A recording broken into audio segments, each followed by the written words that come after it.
Welcome back to the channel, everybody. Thank you so much for joining me and allowing me to continue to be your daily advocate. If you're new here or you're not subscribed for any reason, please do me a huge favor and hit the subscribe button. Thank you to all of you who have been watching and following me for so long. It truly means a lot, and I'm glad that I can be this person. We see the market is down right now, 4.24%, Bitcoin 42,000 plus, Ethereum 2,900, back under 3,000. Number 6 spot still holding by XRP. Right now we're at 77 cents. We will take a look at the range of price on XRP very quickly. 75 cents on the bottom and 83 cents on the top. Let's go ahead and get started. Ledger Nano, ladies and gentlemen, lots of cyber attack. You know what? Lots of talk about a cyber attack on the internet itself. Cold storage is what you can do to protect yourself. And right here, Ledger offers that, and there's a great specials and links always with Ledger, but you gotta click the link in the description and comment section to get that. And remember, you can trade, buy and sell assets inside their Ledger Live platform directly to your cold wallet. How about that one? Take a look right here from ProCoin News, ladies and gentlemen. Ripple stands to win the fair notice battle with the SEC. We're going to quickly take a look at that. We're 418 days in the crypto innovation under siege in America. Shout out to ProCoin News. By the way, you can get linked to now right off of the link on their page. How about that one? Companies like Ripple, Uphold, Link2 itself, Kraken, Vero Bank, many other great products. Make sure you click it, sign up, get registered. Very quickly, I wanted to show you this. We covered this a couple days ago, but just as a highlight here, I want to remind you that Jeremy Hogan finds this to be important, so I think we all should, right? It's the simple fact in the recent motion filed by the SEC to argue why the fair notice should be struck down, it offered many cases. 75 cases were cited in a Cornerstone report that they submitted to the judge, and a part of those, all of those, let's read Jeremy's comment. He says it best. The SEC argued that the prior lawsuits that they showed as an example and offered for crypto companies provided fair notice to Ripple. Says, however, half of the lawsuits did not involve the sale of digital assets at all, and the other half involved companies that held ICOs. And we know that Ripple did not have an ICO. And he said, oh yeah, the first lawsuit was in 2017. So, you know, this is a mess, and it's really a mess in the way that it just keeps becoming bigger and bigger of a mess with the SEC in this case. They had 8 years to figure out how they wanted to pursue Ripple and XRP over it being an unregistered security. And what do we see now? Delay tactic, delay tactic, delay tactic. I have to believe that the delay tactics, this is my speculation, are about them working out some kind of settlement. And if they can't, you're going to see the judge come in and knock it down on summary judgment. But that's just me, and I'm 12 years short of a law degree. But here's what we do know for sure. The NFL has put real money into getting blockchain technology and crypto integrated into the NFL. And they have spent $600,000 in lobby money. And they are very interested in the side of sports betting and NFTs of some of the biggest players in the NFL, like Tom Brady, Aaron Rodgers, and Odell Beckham, I think his name is. So, and all the other superstars of the league that are standouts. And imagine what those NFTs would sell for once they start putting those out in a market. Here's even more evidence that crypto is here to stay, ladies and gentlemen. It's Uber. They said they anticipate being able to integrate crypto as soon as it becomes more friendly environmentally and easier to do in exchange. And listen what he says here. Chance of Uber accepting Bitcoin in the future? Are you having conversations about this internally? Like, could it happen someday? And, you know, they always use Bitcoin synonymous with crypto, which is one of the worst things that anybody could do. But obviously, let's roll with it. Here we go. It definitely could. We're having conversations all the time. I think right now what we see with Bitcoin and some of the other cryptos, they are quite valuable as a store of value. The exchange mechanism is expensive. It's not great for the environment.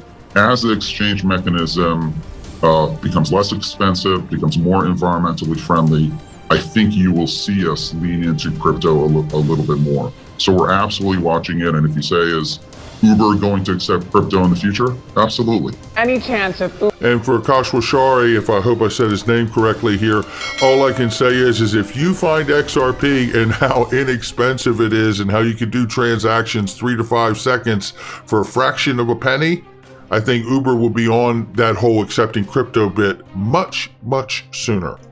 Take a look right here because this gets pretty powerful right here. Talk about changing in the current and tide of the news, the incorporation of Uber and NFL. It's so exciting. The Super Bowl's coming up. There's going to be so much crypto advertising. They're calling it the Crypto Bowl, right? Yeah. The Federal Reserve will be testing the ability of the largest U.S. banks being able to handle a recession. Oh, do tell. Yeah, the tests will include unemployment jumps to 10%, 40% decline in commercial real estate, a collapse in asset prices, increased market volatility. Really? Well, I think we've got the why. Take a look at that. $30 trillion plus in national debt. And that's just part of it, right? Let alone the trillions and trillions and trillions of dollars. You know, the majority of money that is circling this earth right now in circulation was printed in the last year or two. The majority of the US dollars that is circulating this earth was printed in the last year or two. I think we know what the problem is. And, you know, for all the people that just think, oh, well, this is not going, we'll be fine. We're fine. Everything's fine, right? You know, I tell you, there is trouble coming. And we have talked about this. Fintech private equity, metals market, crypto itself, right? Fine art. These are all of the places that I am considering for high ground investment for myself. It's not financial advice. But these are places that I talk about because it really is meaningful for me. You know, it's about being in high ground during a correction when the market is dipping and going through something like a recession and trying to find those places because fintech creates innovation. And innovation is spurred out of crisis. We saw this in the last crisis in companies like Uber themselves that popped out of there, right? PayPal existed before then, but became very relevant through the crisis, right? So there's many other companies that you could cite in those times that become crisis companies, as they say, that are birthed out of that time. I do believe we are going to see another moment like that, and it will become the birth of a lot of blockchain, fintech, crypto companies, a la Ripple, XRP. Not financial advice, but there you have it. So taking a look here, let's move on to this. Bloomberg informs us about a letter that a group of senators received on Friday. It basically says that cryptocurrency miners and stakers, as well as software hardware providers, won't be considered brokers anymore. Well, here's some more detail. Let's take a look at this. So if we go down into this, basically what we see here, and we know that from the original infrastructure crypto bill that was supposed to projected $28 billion worth of revenue from crypto alone, in that bill was very bad verbiage for crypto in the dealer broker definition that really encompassed people who are staking and miners alike. So in this, we see from Ali here, it says the scoop is, it says the Treasury in a letter sent to a group of senators today signals that it plans to spare the crypto miners and stakers as well as hardware and software providers from forthcoming broker reporting rules. Now that needs to be made law in the verbiage, but we're getting the tone and the letter sent that that will be corrected. We will keep an eye on it. You got to keep an eye on these people here, you know, not to be trusted, right? Show me, don't tell me. That's the way that works. Right here is James K. Filan, who always shows us, and we're very grateful for him. SEC files motion for extension of time until February 24th, 2022. So just 12 days away to respond to motion to compel turnover of notes from 2018 meeting with Brad Garlinghouse and Commissioner Elad Roisman. Ripple objects and says the response should be filed by February 17th, as originally said.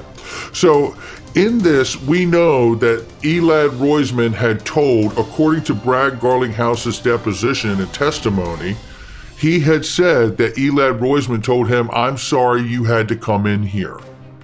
He obviously did not believe that XRP was a security, and I don't either. But we've been forced to look at that, have we not? Yes, we have. And we're going to look at today and try to take as clear a look as that outcome could be should we see something like that. We've even heard Charles Gasparino telling us his sources say a White House report could say that crypto broadly are securities and that could affect XRP negatively in this case.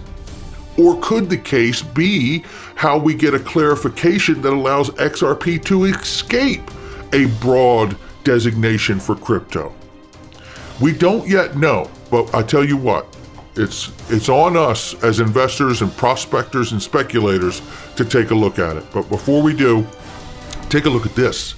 This is Jason Foster from Empower Oversight, who is absolutely amazing. This guy, I tell you, if you thought John Deaton is somebody that the SEC and Ripple didn't see coming, well, Jason Foster is absolutely the second version of that. I tell you what, and again, I've said it, the SEC is now fighting a three-front war. It's against Ripple, it's against John Deaton and the 64,000 plus XRP holders class action, and now it's against Jason Foster, by the way, who has won the right to receive 1,000 documents of communication between Clayton, Hinman, Berger, and Simpson Thacker. Now, if you don't think that somewhere in those 1,000 documents that there's a bunch of communications that they don't want you to see, I got some land I want to sell you on planet Xanadu. And it's nice. It's waterfront. See, we have to understand how this is starting to come together here. The SEC is truly, I believe, against the ropes. They don't want to turn over those notes with Elad Roisman to Ripple. They don't want to turn over these 1,000 documents. And believe me, Jason Foster's not stopping there. He's going even further with other searches he wants done now. And because of the Freedom of Information Act FOIA request, he's won this. They're going to have to cough these papers up. Now think about the information and evidence and damning information in here about the communications between those parties inside the SEC and outside the SEC. Now let's go a step further. Do you think for an instant that any of this, when it comes out, is not going to be good for John Deaton's case and all of us XRP holders? You better think again. Because I think this is where you're going to find that these two entities and their pursuits are absolutely going to align in a great way, in even more of a way than they do with Ripple in the SEC case, because Ripple is really, rightfully so, out to take care of theirs. John Deaton is the one that's taking care of us. Jason Foster looking out for the conflict of interest and trying to keep agencies in the government on the honest side of things is going to align greatly, and already is aligning greatly, I believe, with John Deaton's efforts for all of us. I have asked Jason Foster to come on to the show. I hope he does oblige. It would be a privilege and an honor. This new government motion asked the judge for an extra week because the SEC is against the ropes. They were like, look, we've got them, but we can't release them.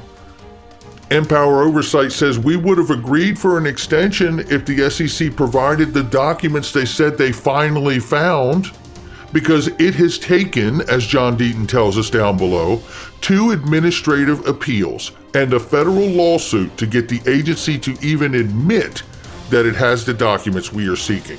At first, it issued a letter claiming that no such records could be found, which turned out to be false. This is what I love about the tenacity of these gentlemen. When they smell something, they don't get scared and go the other way. They run towards it, right? And I tell you what, anything I can do to move it forward, advance it, or bring attention to it, because it is in the advantage of all of us to have this information brought to light, and I can't wait. Looking right here, I want to show you this. This is a clip from Balancing the Ledger back in 2018. Now we're going to take a look at the nightmarish scenario. What if XRP becomes a security, right? And again, I leave room because I personally believe it is a currency, but I have been forced to look at, because of Gary Gensler and the way he's running his SEC, we have been forced to look at how XRP could work as a security, and I don't believe that it is. But nevertheless, with that being said, I want you to hear this gentleman here, which his name is Kyle Samani, who is with Multicoin Capital, and he's going to tell you his outlook on Ripple and back in 2018 timeframe. And we're going to bring that up to date, and I'm going to show you some things, because I don't think it's as scary as we believe it to be. And the reason we've discussed it so much on this channel is because I want people to not just knee-jerk reaction, get scared if something like this should take place. God forbid, right? So take a listen. Brand and everything else. When we look at Ripple, Ripple just, they keep selling into the market. Based on kind of the SEC's guidance from a couple weeks ago about Ether being not being a security, it's quite clear to us that Ripple is a security. We don't know when that news is going to drop, but the catalysts seem to have kind of gone away from Ripple, and we have very high conviction that it is a security. And so, as kind of the system plays out over time, we think that short will deliver idiosyncratic returns. So the security label is kind of a designation that kind of dooms this cryptocurrency. I think it's kind of a fatal designation. So the challenge with being labeled security in the space formally is that not a single exchange in the world today that trades crypto is a SEC registered exchange. If you go to the SEC's website and look at exchanges, SEC certified exchanges, there's like 10 or 12 of them. It's NASDAQ, NYSE, CFTC, the CBOE, right? Well, a bunch of them are pursuing financial regulations that will allow them to do that. And some have broker-dealer licenses like Coinbase and some others. Right, so Coinbase has got an ATS now, they got a broker-dealer license, but that's a long way away from being an SEC registered exchange. And that's a multi-year process, and that's well known to be a super, super difficult thing to do. And so my point is that if Ripple is labeled a security formally by the SEC, all of the crypto exchanges are going to stop trading Ripple because they are not SEC certified exchanges, SEC registered exchanges. And so if that happens, liquidity is going to dry up on XRP and the price will plummet. Well, we'll just have to see. Yeah, we will just have to see what happens here. And you know what? Isn't this the moment we're in? This is back in 2018, and shout out to Balancing the Ledger, Robert Hackett, and the other co-host there. And let's take a look here, because isn't this the moment we're in? What did Gary Gensler say?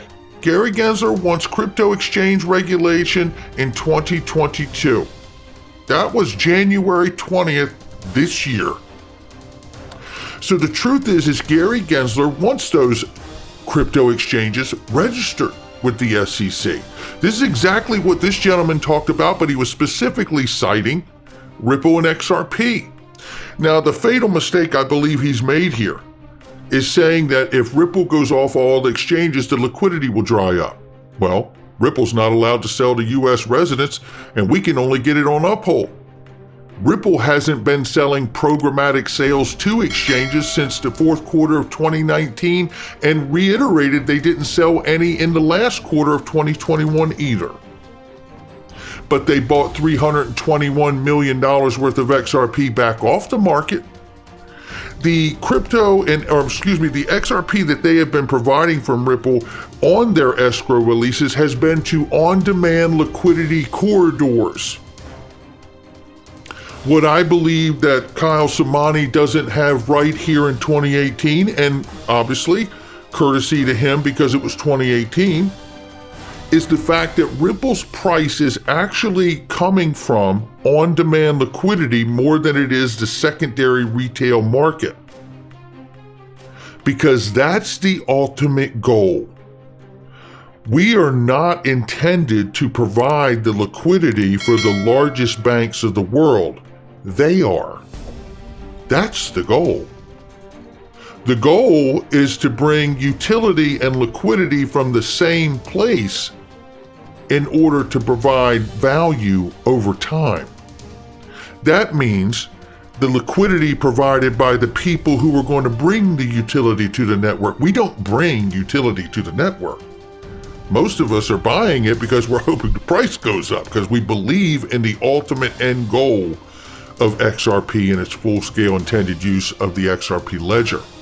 So understanding that the moment we're in right now is the SEC wants the crypto exchanges to come in and register with them, because Gary Gensler believes not only XRP is a security, but the entire market broadly, maybe with the exception of Bitcoin in his mind. But here's what I say to you to this. Let's say it does become a security. What happens then? I don't know. Maybe it gets fully listed on NASDAQ, where NASDAQ has already been keeping a price indices on Ripple XRP right now, and has been for over a year, almost 2 years probably at this point. I think it was 2019. You know, how bad is it? So it's either Gary gets his way, and if he gets his way and it doesn't go our way, the security exchanges have to, or the crypto exchanges have to register with the SEC, which, by the way, which then gives them the ability to list securities at some point, because they're going to have to jump through those hoops, which means you will be able to get it on there.